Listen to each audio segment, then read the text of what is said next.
ouvintes da TV Sul-Maranhense. Inicia-se agora, para todo o Brasil, mais um programa desta emissora que tem tudo a ver com o cidadão. Iremos tratar de um assunto de grande relevância para a população: arrecadação e investimento dos recursos da educação. Sabemos que a principal fonte de financiamento deste setor é o Fundeb, Fundo de Desenvolvimento da Educação Básica e da Valorização dos Profissionais da Educação. Neste programa de hoje, iremos entender como se dá esse financiamento, quais os melhores caminhos, quais as dificuldades e qual a importância deste programa que encerra-se em 2020 e que há necessidade de renovar. Não somente disso, mas existe a necessidade de torná-lo constitucional, para que não fique dependendo de um ou de outro governo. Mas para falarmos desse assunto, venha comigo, telespectador. Iremos receber em nosso programa os acadêmicos do curso de Administração Pública da Universidade Estadual do Maranhão, UEMA, campus Darcy Ribeiro de Porto Franco. E vamos começar convidando ele, Israel Sátiro. E agora convidaremos a acadêmica Elisângela Ribeiro e a acadêmica Eva Raíra. Boa noite, sejam bem-vindos a este nosso programa, cujo tema é muito importante para toda a população. Hoje nós iremos tratar desta pauta do Fundeb, este recurso que destina aos municípios e que tem como base o repasse da União, um total de 20% da arrecadação de diversos impostos, o IPI, o ICMS, o IPVA, o ITR e outros. E esses recursos eles são aportados para que possam ser investidos na educação. Mas para falarmos do assunto e no decorrer vamos tratando ainda mais desse tema, vamos ouvir em primeira mão o acadêmico Israel Sátiro, que vai nos falar da disparidade, a importância do Fundeb para combater a desigualdade e a disparidade que existe. Olá, boa noite a todos. A gente vai falar aqui um pouco sobre o Fundeb, né?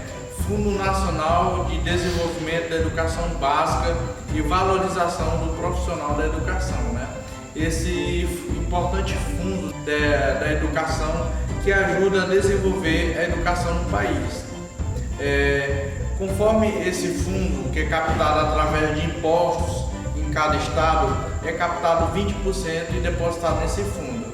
Esse fundo em cada estado é redistribuído entre os municípios, que esses municípios, se levarmos em consideração que o município de Buriti, que recebe cerca de R$ 2.900 do Fundeb por aluno anualmente, caso o Buriti não recebesse esse auxílio, o recurso seria de R$ 400 por aluno anualmente, o que a gente viria que seria quase inexistente a educação na cidade de Buriti, no Maranhão. Se levarmos em consideração o estado do Sul, né, o Rio Grande do Sul, a cidade de Pinto Bandeira, um exemplo, ela sem recurso do Fundeb, ela pode investir até R$ 58.000 anualmente por aluno. E com o Fundeb esse recurso reduz para R$ 19.000 por aluno anualmente. Ou seja, o Fundeb capta essa sobra aí do município de Pinto Bandeira e redistribui entre as outras cidades do estado do Rio Grande do Sul. Se observarmos, existe um desequilíbrio aí de investimento de cada estado, ou seja, esse investimento vai da captação de impostos do estado, né? Mas um estudo diz que se não houvesse o Fundeb, essa disparidade seria de 10.000%. E com o Fundeb essa disparidade é reduzida para 500%. Ou seja, existe, mas é em forma diminutiva. Segundo o estudo do Fundeb, para finalizar aí um aluno está finalizando o ensino fundamental, as últimas séries, gasto em média, um aluno sai aos cofres cerca de R$ 3.625,44 um aluno da zona urbana e R$ 4.064,11 um aluno da zona rural. Ou seja, há uma disparidade no valor aí de investimento, pois o da zona rural depende mais da locomoção, da distância, dentre outros fatores. Então, telespectadores, fiquem muito atentos ao que disse o acadêmico Israel Sade. Estado como o Maranhão, cuja arrecadação, os impostos, são inferiores do que os estados do Sul e do Sudeste, essa arrecadação é menor. E além disso, além de ser menor a arrecadação, os custos são maiores. A dificuldade de locomoção desses alunos da zona rural, da própria zona urbana, mais dependioso. Então, o Fundeb ele vem para isso, para reduzir essa disparidade. Aquele município que tem uma arrecadação maior não vai se beneficiar daquele aporte total. Esse dinheiro é alocado para uma conta, para um fundo, e este fundo faz a redistribuição de acordo com o número de alunos matriculados. Então, fique atento, é muito importante o censo escolar, pois é a partir do censo escolar que o Ministério da Educação e toda a sua equipe analisa a quantidade de aluno e repassa.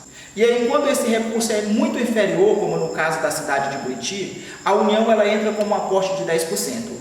Hoje, nós temos 9 estados que se beneficiam desse aporte, sendo 2 na região norte, o Amazonas e o Pará, e outros 7 na região nordeste. Somente Sergipe e Rio Grande do Norte não recebem esse aporte, os outros 7 estados recebem.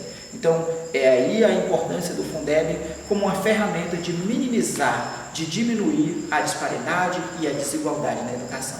Mas continuemos falando de desafios. E para falar de desafio, convidamos agora a acadêmica Elisângela Ribeiro, que vai trazer dados importantes. É com você, Elisângela.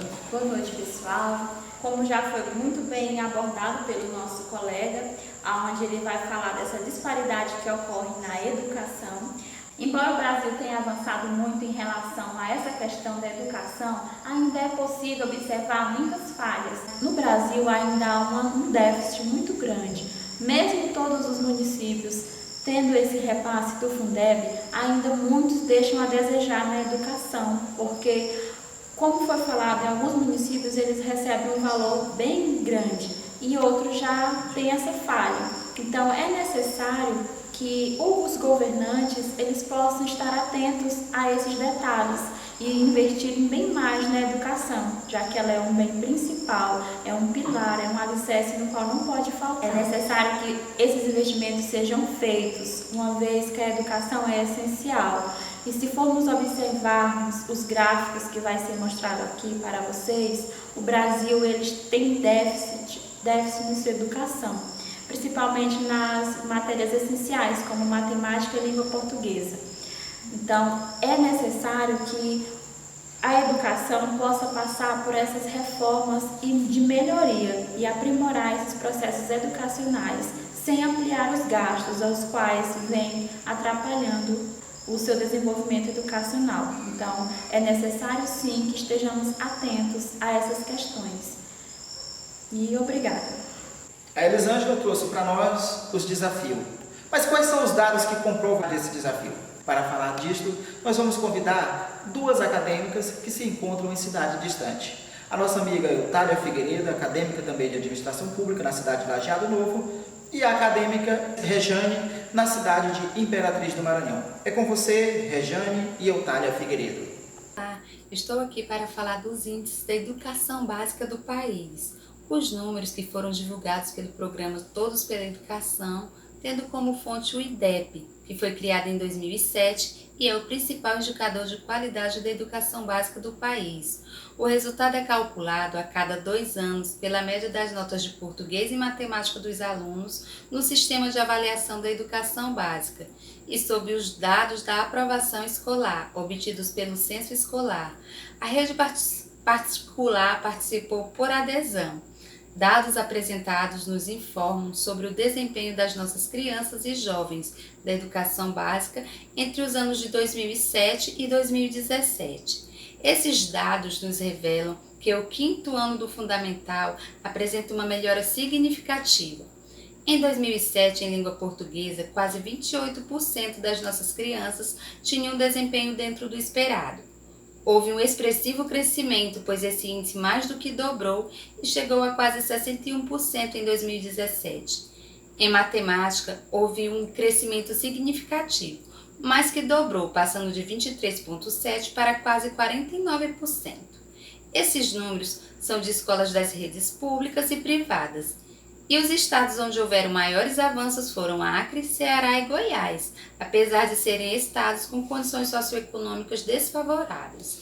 E temos o 9º ano do ensino fundamental, onde é possível perceber que houve também um melhor desempenho, mas não tão bom quanto o do 5º ano. Língua portuguesa saiu de 20,5% para quase 40%, não chegou a dobrar. E matemática de 14,3% para 21,5%, um crescimento pouco menos significativo. Aqui merece destaque 2 estados, Ceará e Goiás. Agora iremos à cidade de Lajeado Novo com a acadêmica Eulália Figueiredo, que irá nos mostrar o comparativo do ensino médio. Olá, vou mostrar os números que foi produzido pelo Todos pela Educação, onde mostra o desempenho dos alunos do ensino médio nos anos de 2007 a 2017.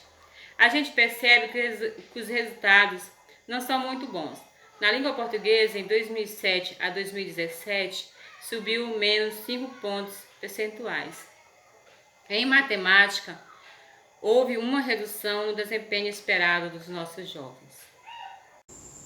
É isso aí, muito obrigado pela participação e retornamos ao estúdio, onde agora fecharemos o nosso bloco de conversa com a acadêmica Eva Raíra, que vai nos apresentar um pouco de como é investido esse repasse, quanto do nosso PIB é destinado à educação e como se deu os gastos de 2008 a 2017. Então, vamos ouvir agora a acadêmica Eva Raíra.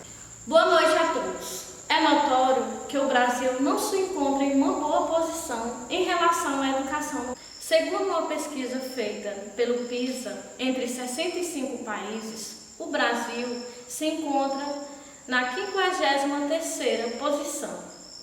O Brasil gasta em educação cerca de 5,7% do PIB. É possível observar a seguir, através dos gráficos, que o Brasil gastou de 2008 a 2017, um número bastante elevado, que só aumentou a cada ano. Em 2008, por exemplo, o Brasil gastou cerca de 61,4 bilhões de reais. Em 2017, 117,2 bilhões de reais. No orçamento, em 2003, estava previsto para ser gasto em educação 20,7 bilhões de reais. Já em 2018, 141,3 bilhões de reais. O gráfico mostra que o orçamento foi menor do que os gastos feitos. Isso acontece porque o orçamento foi feito antes da arrecadação. Complementa agora com essas informações. A União é responsável por distribuir não menos do que 18%. Os municípios do Estado, não menos do que 25%. Esse montante daqueles impostos que foram citados anteriormente são acoplados em uma única conta. Esta conta ela vai receber todos esses dinheiro, que é o criado um fundo, e este fundo ele faz a distribuição aos municípios. Como se dá essa distribuição? Cada escola, cada município vai receber de acordo com o número de matrícula, com o número de alunos matriculados. Esse recurso, que é destinado aos municípios, aos estados, 60% deve ser aplicado com os professores, com os educadores. 40% deve ser aplicado com obras, com restauração, com profissionalização, com capacitação. Então, população, fique atenta. Cobre do seu gestor municipal, porque é para as secretarias municipais que o repasse é feito, mas também cobre do conselheiro da sua cidade, pois o repasse só é realizado mediante a constituição de um conselho que fiscaliza os gastos da educação. É importante que os conselhos estejam funcionando, que o gestor faça a prestação de conta da maneira eficiente, mas é fundamental que você, cidadão, fique de olho no seu dinheiro para que tenhamos uma educação cada vez melhor. Lutemos pelo nosso futuro. Obrigado, ouvintes. Obrigado a cada um de vocês que vieram ao nosso programa da TV Sul Maranhense.